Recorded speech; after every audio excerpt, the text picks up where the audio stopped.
दुनिया को वो कहता है गंगा पूजो, गंगा माई है, गंगा तारती है, पर कितने पंडे हैं जो साक्षात गंगा के प्रकट होने पर उसकी पूजा करते हो?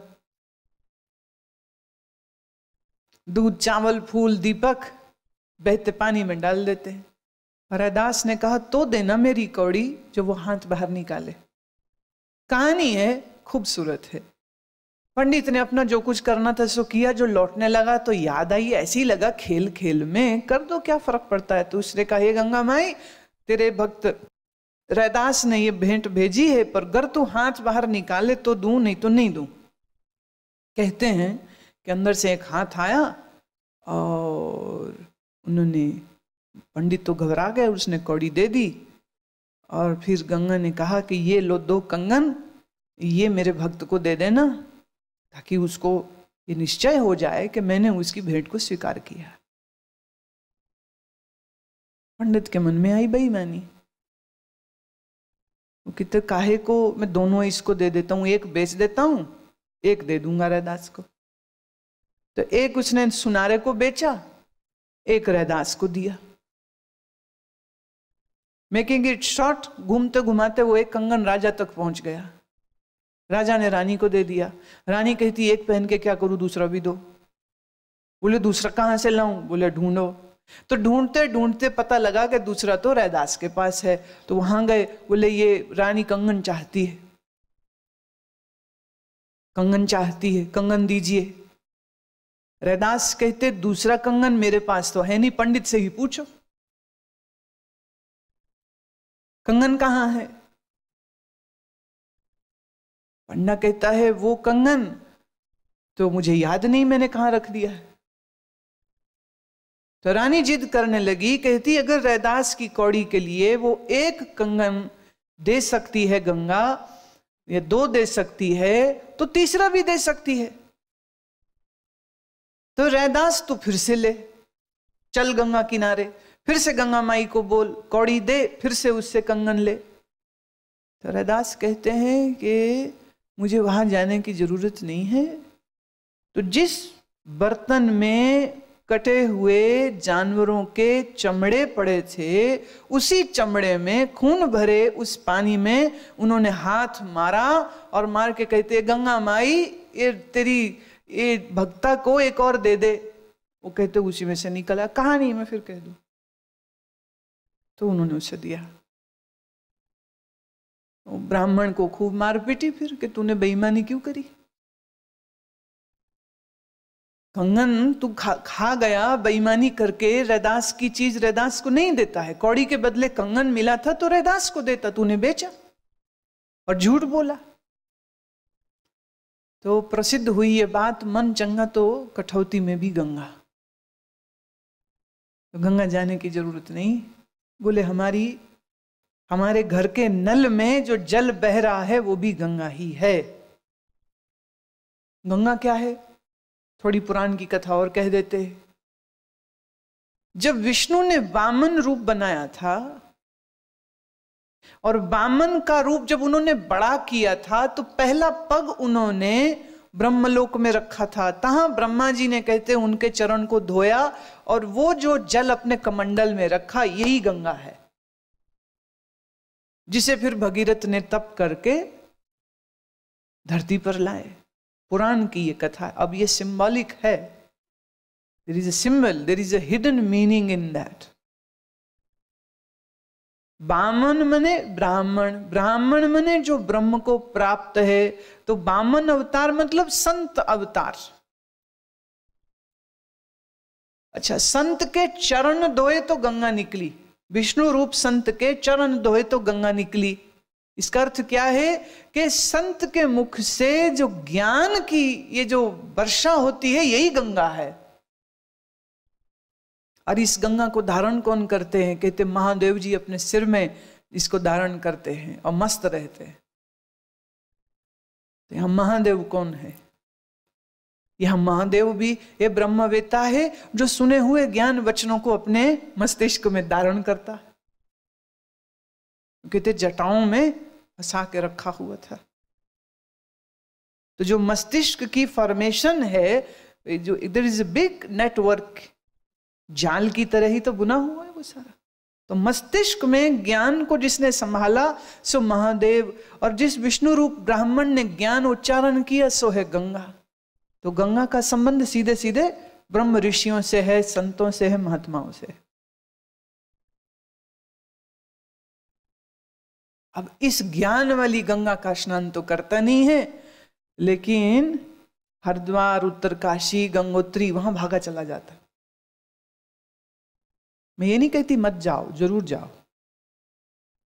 सैकड़ों वर्षों से इन स्थानों पर महात्माओं ऋषियों ने अपने तप को किया है, साधनाओं को किया है, तो बहुत अच्छे वातावरण है।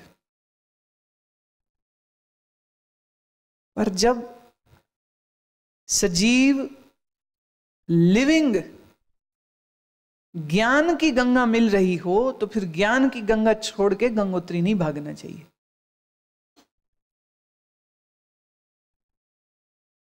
फिर नहीं जाना चाहिए। और अगर तुम जाते हो तो इसका मतलब अभी तुम्हें यह बात समझ नहीं आई। पंडा के मूरत होई बैठी, तीर्थ हूं मैं पानी, जोगी के जोगन होई बैठी, राजा के घर रानी, काहू के हीरा होई बैठी, काहू के कौड़ी कानी। अरे जिसकी कौड़ी कानी बीवी हो, मोह तो उसको भी होता उससे।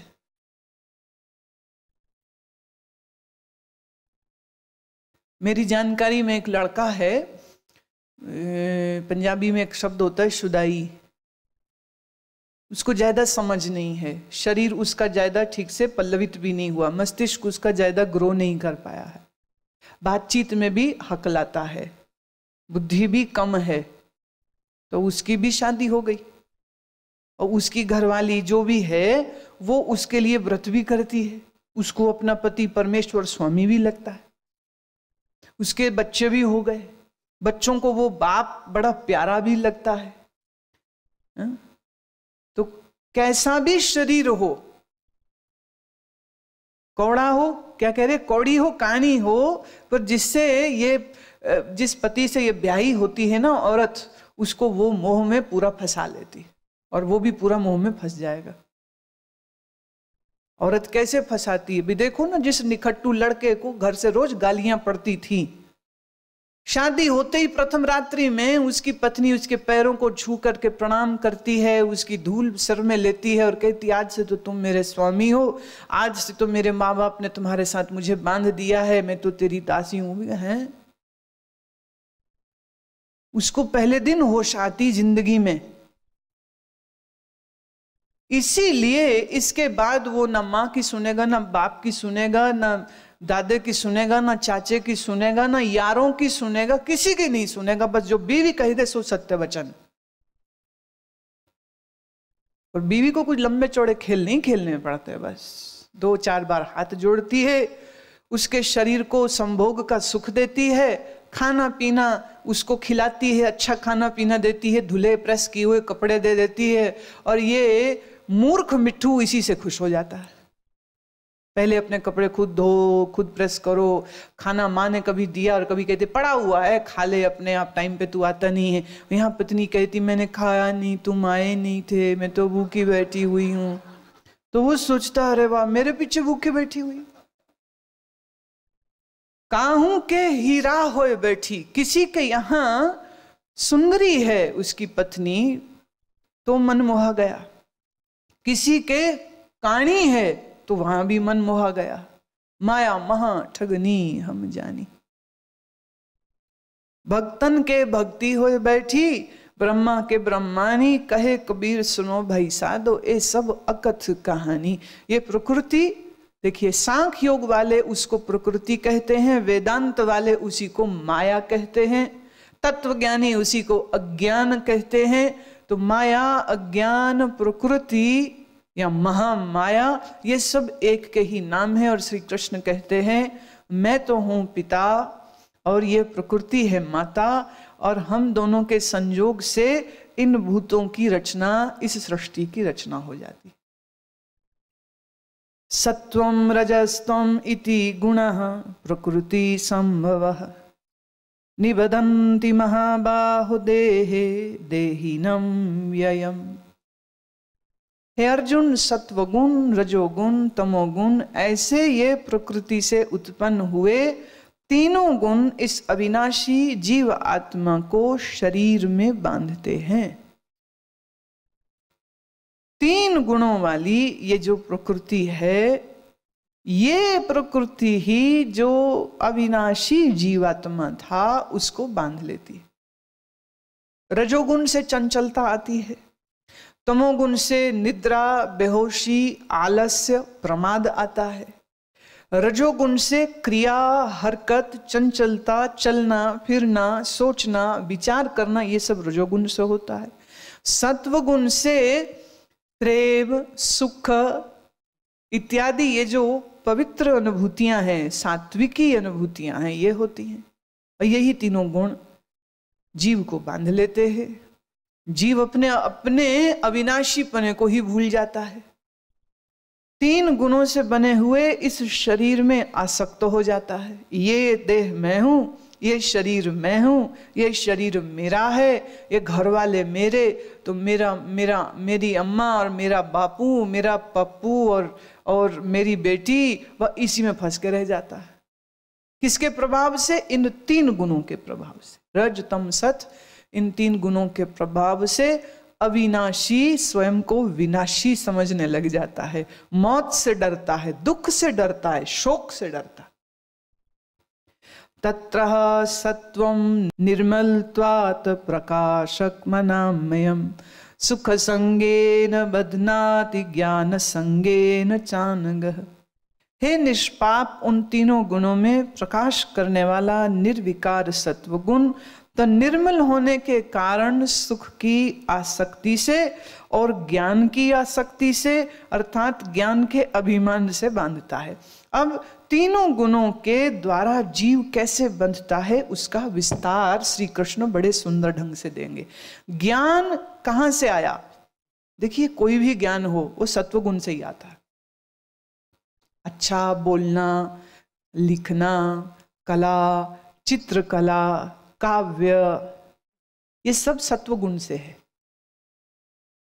संसार के समस्त ज्ञान जो हैं वो सत्वता से आते हैं, और जिसके पास ये सत्वता के ज्ञान होते हैं वो अपने इन्हीं ज्ञानों की वजह से अभिमानी हो जाता है।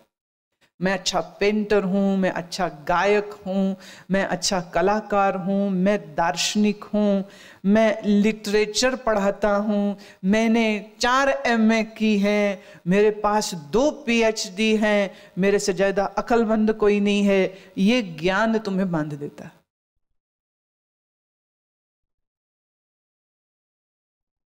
जीव निर्विकार है, सत्वगुण निर्मल भी है, यह भी सत्य है। सत्वगुण निर्मल है, पर यही निर्मलता सत्वगुण की जीव को सुख भी तो देती है ना। एक आदमी को एक अक्षर नहीं लिखना आता, आप फटाफट अंग्रेजी में बोल लेते हो, संस्कृत पढ़ लेते हो, तो जो संस्कृत का विद्वान है उसके अंदर अहम नहीं होगा? होगा। कहां से आया? सत्वगुण से आ गया। शास्त्री हो, शास्त्री किसको कहते हैं? जिसे शास्त्र आते हों। अब तो खैर शास्त्री सरनेम की तरह भी यूज होता है, कोई भी लिख ले। मैंने अनपढ़ आदमी भी लिख लेता है, मेरा नाम कपिल शास्त्री है। भाई काहे के शास्त्र पढ़े तुमने? बोले वो तो कुछ नहीं पढ़ा। फिर शास्त्री कैसे हो? बोले हमारे पिताजी शास्त्री, दादा शास्त्री, तो हमारा सरनेम शास्त्री। जैसे हर पुत्र को कुल दीपक कहा जाता है, चाहे वो कुल को आग लगाने वाला हो, कुल दीपक। ऐसे ही जिनका शास्त्री सरनेम है या पंडित सरनेम है या शर्मा सरनेम है, रेस्टोरेंट में एक परिवार आकर के बैठा तो उसने अपना ऑर्डर दिया। वेटर ने जाके अंदर कुक को बताया, बोले उस टेबल में ये शर्मा जी का ऑर्डर है। बोले क्या ऑर्डर है? पुराना परिचित था, वो जानता था। बोले क्या ऑर्डर है, क्या बनाना है उनके लिए? तो उसने वो कागज दिया। बोले 2 बटर चिकन, 3 तंदूरी मीट के नान। बोले ये शर्मा का ऑर्डर है? बोले हाँ, ये आधुनिक शर्मा है, मॉडर्न शर्मा है। ये शर्मा हो, वर्मा हो, अग्रवाल हो, मांसाहारी ट्रेडिशनली ये नहीं होने चाहिए, लेकिन आजकल कुछ भी संभव है। Everything is possible, everything is possible. Shastri किसको कहते? जिसने शास्त्र पढ़े हो, ज्योतिषाचार्य हो। जरा उसका ईगो देखो फिर तुम। 4 ग्रंथ पढ़े हो, उसका ईगो देखो फिर तुम। और ऐसे ऐसे महानुभाव भी हैं जिनको वेदांत पढ़ने का भी बड़ा अभिमान होता। हम वेदांत जानते हैं, वेदांत मार्तंड अपने नाम के साथ लिखते। एक जगह मुझे याद है, सम्मेलन में अनाउंसमेंट हो रही थी किसी स्वामी जी के लिए, तो वो कह रहे थे वेदांत के धुरंधर विद्वान। धुरंधर क्या हुआ? क्या विकट अहंकार है ये भी। और वो जब उनकी अनाउंसमेंट होती जा रही थी, उनकी छाती पर सेंटीमीटर पर सेकंड के हिसाब से चौड़ी होती जाती थी। कभी तुमने देखा अपने महामंडलेश्वरों और शंकराचार्यों को? देखा? हाथ नहीं जोड़ सकते किसी को, यूं अकड़ के बैठते हैं, झुक ही नहीं सकते। गर्दन जरूर दुखती होगी बाद में। जनता को दर्शन देने के बाद जब विश्राम को जाते होंगे तो चेलों से खूब मालिश करवाते होंगे। मैं फिर कह दूं, मैं महात्मा जनों का आदर करती हूं, सम्मान करती हूं, और मैं ये नहीं कह रही हूं कि समस्त शंकराचार्य ऐसे ही होंगे, मैं ये फिर कह दूं, परंतु प्राय आपको ऐसे ही दिखते हैं। या यूं कहिए, मेरी बदनसीबी के मुझे जितने मिले वो ऐसे ही मिले। मैंने पहले भी जिक्र किया था, एक बार जिंदगी में हम एक ही बार कुंभ में रहे थे महीना, तो वहाँ परिचय में एक स्वामी थे, उन्होंने हमें, स्वामी प्रकाशानंद, उन्होंने कहा जी आज आप हमारे शिविर में भोजन करिए। मैं ठीक है आते हैं। हम लोग भोजन के लिए गए, अपने मेरे साथ 2-4 लोग थे, उन्हें मैं लेके चली गई। जब वहाँ पहुँची तो बाहर गेट पे मिले, आइए आइए, बड़ी प्रसन्नता, दिस दैट, अंदर ले गए। जब खाने की बारी आई तो 2 चौकियाँ अलग लगी हुई थी और 6 थालियां, चौकी कोई नहीं है, वो अलग लगी हुई थी। चौकियों के पीछे आसन भी थे और ये जो 6 थालियां लगी थी, हाँ आसन भी कोई नहीं था।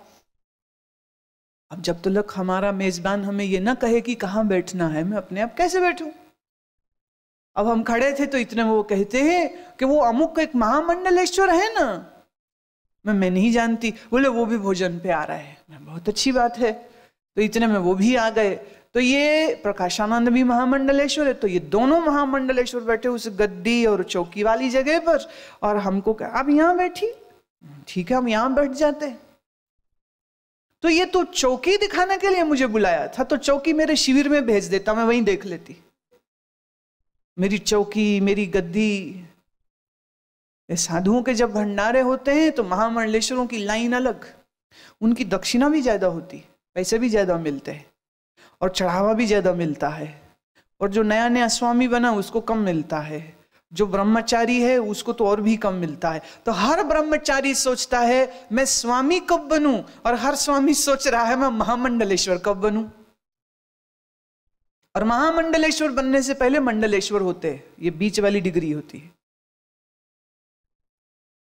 और जब फिर ऐसी ही जब कोई बैठक हो रही हो, कोई समिति की बैठक हो रही हो और ये सब बैठे, तो महामंडलेश्वर अगली लाइन में बैठेंगे, मंडलेश्वर पिछली लाइन में बैठेंगे, स्वामी उससे पिछली लाइन में बैठेंगे, और ब्रह्मचारी नीचे जमीन में बैठेंगे। और हर ब्रह्मचारी सोच रहा है मैं कब जाऊंगा ऊपर।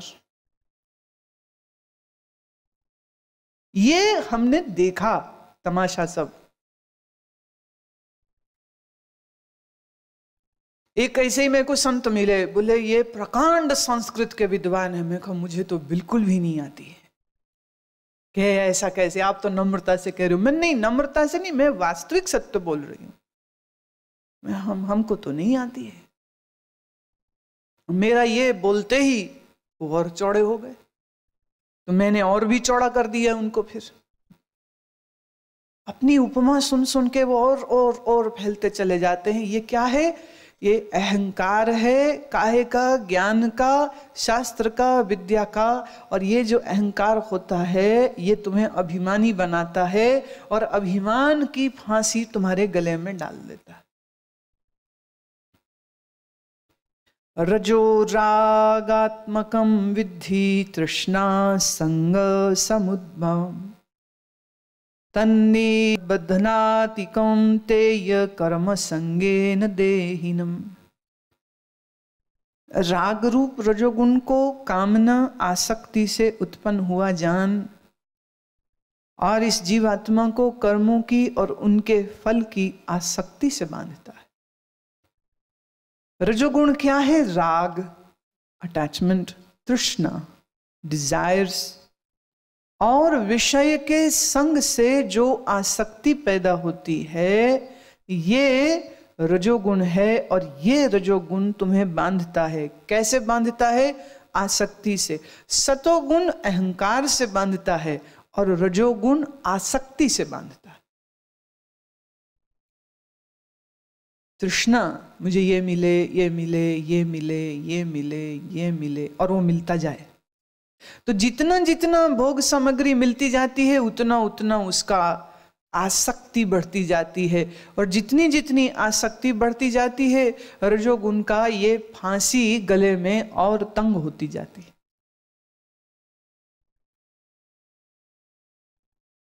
तमः सत्वज्ञानजं विद्धि मोहनं सर्वदेहिनां प्रमाद आलस्य निद्राभिस्तन्निबध्नाति भारत। हे अर्जुन, सर्वदेह अभिमानियों के मोहने वाले तमोगुण को अज्ञान से उत्पन्न हुआ जान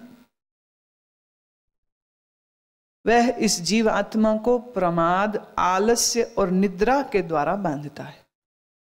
तम जो है ये कहां से उत्पन्न हुआ? तम माने अंधकार, तम अज्ञान से उत्पन्न हुआ है और ये तुम्हारे चित्त को मोहित करता है। मोहित करने का मतलब तुम्हें तुम्हारा स्वरूप भुलाता है। तुम जो हो ये भूल जाता है। तुम कौन हो? तुम हो शुद्ध ब्रह्म। अच्छा, ब्रह्म समझ नहीं आई तो चलो दूसरी बात समझ लो, तुम हो जीवात्मा। तुम हो जीवात्मा। जीवात्मा सनातन है। जीवात्मा सनातन है। जीवात्मा को भी मृत्यु छू नहीं सकती है। पर तुम अपने आप को ना ब्रह्म जानते हो, ना तुम अपने आप को जीवात्मा जानते हो। तुम अपने आप को सिर्फ जानते हो शरीर। किस कारण से? अज्ञान के कारण से। ये शुद्ध ब्रह्म देह हो गया। शुद्ध ब्रह्म देह हो गया। अब देह के क्या धर्म हैं? बदलना, बूढ़ा होना, रोगी होना, मर जाना, ये शरीर का स्वभाव और धर्म है। जब आप अपने आप को मैं शरीर हूं यह मानेंगे तो शरीर के सब धर्म तुम में आने लग जाएंगे। आपने कभी स्फटिक मणि देखी हो तो स्फटिक मणि को लाल रंग पे रख दो तो मणि लाल हो जाती है, पीले पे रख दो पीली हो जाती है, नीले पे रख दो नीली हो जाती है। तो तुम जो शुद्ध ब्रह्म हो, स्फटिक मणि की तरह चमचमाते हुए जब देह के संग में आते हो तो अपने में देह वाले गुणों को ले आते हो। जो स्फटिक लाल दिख रहा है वो लाल है नहीं। आप लाल रंग को परे कीजिए, जिस लाल कपड़े पर मणि रखी है उस मणि को और लाल कपड़े को जुदा कीजिए तो मणि साफ और श्वेत तुम्हें फिर से दिखने लग जाएगी। ऐसे ही जिस देह में मैं को जोड़कर आप अपने आप को जन्मने मरने वाला समझ रहे हो, उस देह से अपने को अलग करो और अपने आप तुम देख लोगे तुम तो शुद्ध अविनाशी शाश्वत ब्रह्म हो। मैं मर जाऊंगा, मैं रोगी हो गया, मैं बीमार हो गया, मैं स्वस्थ हो गया, मुझे भूख लग गई है, मेरी भूख मिट गई है, ये सब क्या है? शरीर के धर्मों को अपने में देखने के कारण आप अपने आप को इन बदलते हुए हालातों में देखते हो। तो देह से अलग जानो। अपने शुद्ध स्वरूप को भूले कैसे? अज्ञान की वजह से। अज्ञान ने तमोगुण को उत्पन्न किया। तमोगुण जब उत्पन्न होता है तो तुम्हें क्या देता है? प्रमाद, आलस्य, निद्रा। आपके पास कुछ करने को ना हो, या कहो तुम्हारा कुछ करने को जी ना हो रहा हो, तो इसे हम कहेंगे जब कुछ करने का जी नहीं हो तो यह है प्रमाद। और जब आप निठल्ले होके बैठे रहो या लेटे रहो, यह है आलस्य। और आलस्य में ज्यादा देर रह जाओगे तो आ जाएगी नींद। नहीं, देखो ना आश्रम में आके कितनी नींद आ रही तुम्हें। सिटिंग के खत्म होते ही या तो तुम बातचीत करते हो, और अगर कोई बातचीत करने वाला नहीं मिला तो आलस पकड़ता है, और आलस में थोड़ी देर ऐसे बैठे तो फिर ऊँघने लग जाता है, और ऊँघते ऊँघते फिर सो ही जाता है। ये है तमोगुण। गुण की बात समझ आ रही है? तमोगुण में आलस्य है, प्रमाद है, नींद है। और नींद इतनी प्यारी है कि कुछ मत पूछो, बड़ी प्यारी है। भोजन उपरांत 20-25 मिनट के लिए, तुरंत नहीं, भोजन खाके तो वज्रासन में बैठे, और फिर उसके बाद 15-20 मिनट के लिए बाईं करवट लेटना। सूर्य स्वर चलता है, भोजन जल्दी पचता है। तो 15-20 मिनट अगर वक्त हो और विश्राम करे तो करे, लेकिन भोजन उपरांत 3-3 घंटे सो रहा है तो ये प्रमाद है। और मैंने ये देखा आश्रम में रहकर, तो अपने सत्व गुण को बढ़ाने योग्य साधन करने चाहिए। प्रमाद और आलस्य से ऐसे ही भागना चाहिए जैसे कोई बंदा छूत की बीमारी से दौड़े।